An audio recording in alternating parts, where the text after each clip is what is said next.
થરાદ તાલુકામાં શાળા સલામતી સપ્તાહ અંતર્ગત આજે જેટા પ્રાથમિક શાળા, પીએમ શ્રી ભોડુ પ્રાથમિક શાળા તથા કોઠીગ્રામ પ્રાથમિક શાળામાં આપત્તિ વ્યવસ્થાપન અને સલામતી વિષયક વિશેષ જાગૃતિ કાર્યક્રમ યોજાયો હતો। આ કાર્યક્રમમાં વિદ્યાર્થીઓ, શિક્ષકગણ અને ગામના લોકોએ કુદરતી તેમજ માનવ સર્જિત આપત્તિઓ સામે કેવી રીતે સુરક્ષિત રહી શકાય તેની વિસ્તૃત માહિતી મેળવી હતી। થરાદ ફાયર બ્રિગેડ દ્વારા આયોજિત આ કાર્યક્રમ દરમિયાન આગ, પૂર અને ભૂકંપ જેવી આપત્તિઓ વખતે લેવાયેલી તકેદારી, તાત્કાલિક પ્રતિભાવ અને સલામત રીતે બહાર નીકળવાની પદ્ધતિઓ અંગે સમજ આપવામાં આવી હતી। તે ઉપરાંત વિવિધ પ્રકારની આપત્તિઓ સામે કેવી રીતે લડી શકાય અને પોતાનો તેમજ અન્યનું જીવ બચાવી શકાય તે અંગે પ્રાયોગિક ડેમો રજૂ કરવામાં આવ્યો હતો, જે વિદ્યાર્થીઓ માટે ખાસ આકર્ષણનું કેન્દ્ર બન્યો હતો। કાર્યક્રમમાં શાળાના પ્રિન્સિપાલ, શિક્ષક, સ્ટાફ અને ગ્રામજનોએ ઉત્સાહપૂર્વક ભાગ લીધો હતો।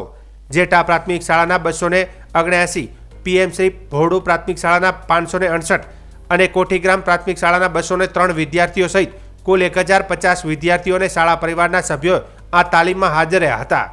ફાયર બ્રિગેડના કર્મચારીઓએ આપત્તિના સમયે ગભરાટ ન કરવા, સુરક્ષિત સ્થળે જવા, ઇમરજન્સી સેવાઓને જાણ કરવા અને પ્રાથમિક બચાવ કેવી રીતે કરવો તેની માર્ગદર્શિકા આપી હતી। વિદ્યાર્થીઓ પણ ડેમોમાં ઉત્સાહપૂર્વક ભાગ લઈ મહત્વપૂર્ણ માહિતી મેળવી હતી।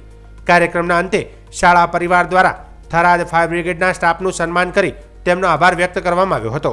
આ પ્રકારના જાગૃતિ કાર્યક્રમો વિદ્યાર્થીઓમાં સલામતી પ્રત્યે જાગૃતતા વધારવામાં મહત્વપૂર્ણ સાબિત થઈ રહ્યા છે।